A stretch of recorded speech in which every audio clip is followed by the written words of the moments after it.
Dom Blériot est un amorcien. Il dit que discret. Dans la même Bible, il y a des passages connaissez. où il est dit ceci ne vient pas de Dieu, ça vient de moi. Un autre message que nous vient du plus, c'est 33.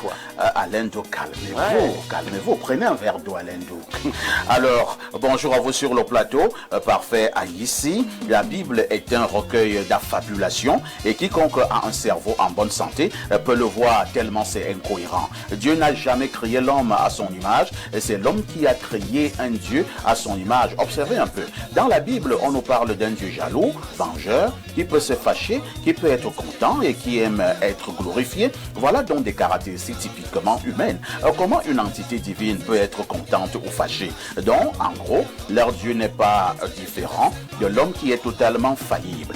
On nous parle d'un document universel, mais aucun élément spatio-temporel ne fait référence à Kousséri ou à Hong Kong, dont leur Dieu, là, n'avait pas conscience des autres civilisations. Il n'y a pas de Jésus ni de Allah, tout ça c'est du pipeau pour endoctriner les masses. La seule véritable lumière vibre dans nos cœurs et dans tout ce qui vit. Alors, ceux qui ont parlé tout à l'heure, au fond comprendre que vous dites des choses qui n'ont pas de sens, pour être poli, ce sont des contre-vérités. Vous vous appuyez sur certains mots pour arriver à des déductions, en réalité qui ne devront pas être. J'ai l'impression que leur critique repose sur le fait que lorsque je parlais, ils n'étaient pas attentifs. J'ai d'abord montré l'arrivée des Hébreux en Égypte. Et je crois que le pasteur l'a confirmé tout à l'heure. Donc si les Hébreux sont arrivés en Égypte, ça veut dire que forcément, ils se sont accointés à la culture égyptienne, ce qui est normal. D'ailleurs, on appelait Moïse l'Égyptien. Donc, je ne sais pas de quoi il parle. Il se base seulement sur les mots que j'ai dit, Allah, Yahweh. Est-ce que j'ai seulement parlé de la langue? J'ai précisé la querelle d'un pharaon nommé Sekenereta contre un roi envahisseur, le roi Ixos, qui constituait les peuplades hébreux venus de Mésopotamie. J'ai précisé que ce roi nommé Apophis, écoutez d'abord le nom de ce roi. Il y a un qui s'appelait Semken. Dans Semken, vous avez Sem, les rois étrangers là. Il y a l'autre qui s'appelait Jacob Baal. Jacob Baal, il a existé autour de moins 1621, c'est-à-dire 1621 avant l'ère actuelle. Il s'appelait Jacob Baal. C'est le nom de ces rois des Hébreux là, qui ont choisi la divinité Seth. Il y a l'autre qui s'appelait Kian ou Satan, Satan. Un roi qui s'appelle Satan, Sétos. L'autre l'appelle Sétos, l'autre l'appelle... Un roi qui s'appelle Satan. Oui, les rois des Hébreux, les Hébreux là, qui disent qu'ils ont rien en Égypte. L'autre s'appelait Apophis. Apophis, c'est le dieu du chaos, du désordre, du mal dans le panthéon égyptien.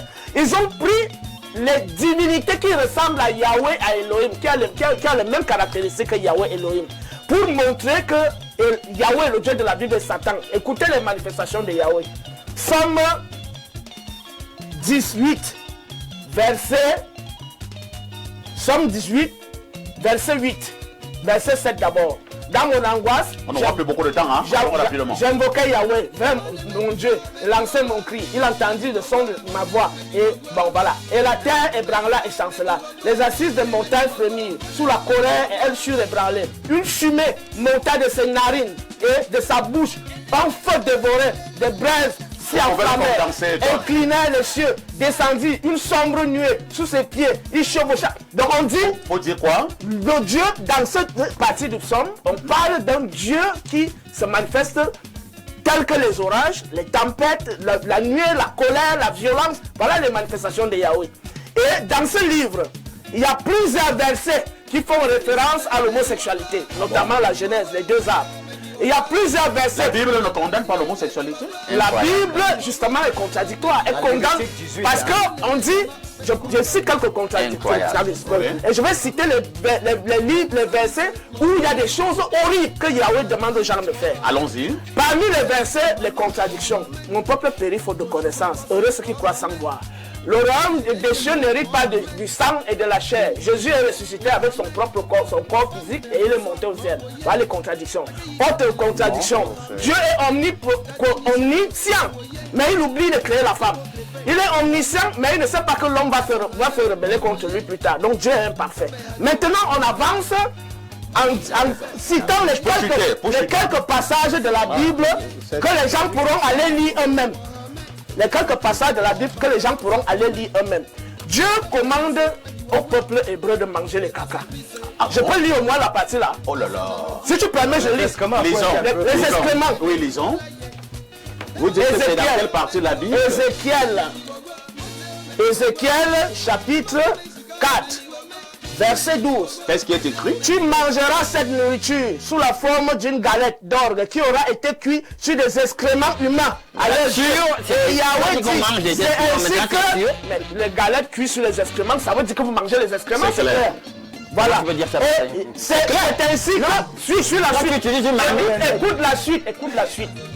C'est ainsi que les Israélites mangeront la nourriture impure au milieu des nations où je les chasserai. Alors je dis, ah Seigneur Yahweh, mon âme n'est pas impure. Depuis mon enfance jusqu'à présent, jamais je n'ai mangé de bêtes crevées ou déchirées et autres viande avarée ne m'est rentrée dans la bouche. Ah, c'est bien il me dit, laisse-moi finir.